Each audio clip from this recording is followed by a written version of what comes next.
In this see how to fix missing VCRUNTIME140.dll error in Windows.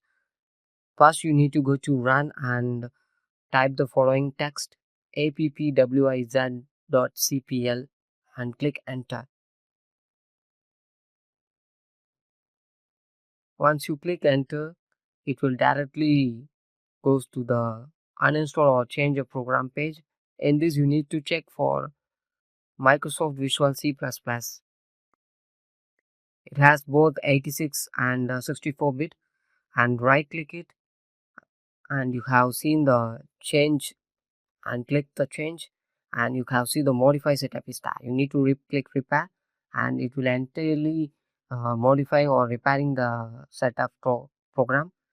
So once again you reinstalling and setup successfully installed, and do it for at 64-bit. Click change and go to repair.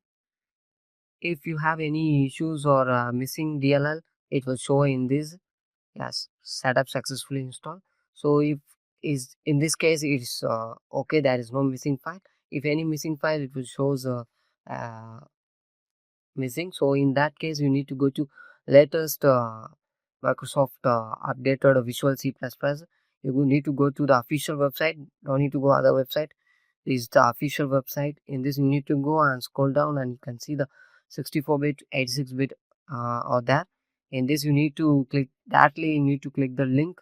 If once you click this, it will directly download the VCC++ Microsoft. Yes, click it and you can see it downloading right now. Once you download it, you need to install. If already you have the Microsoft Visual C++, it shows only uninstall or repair. So whether you need to go to uninstall and reinstall it, or else you need to click the repair option. If you click repair option, the entire setup will once again reinstall. So this is how to install, and this is how to fix the missing file ever in Windows. Thank you.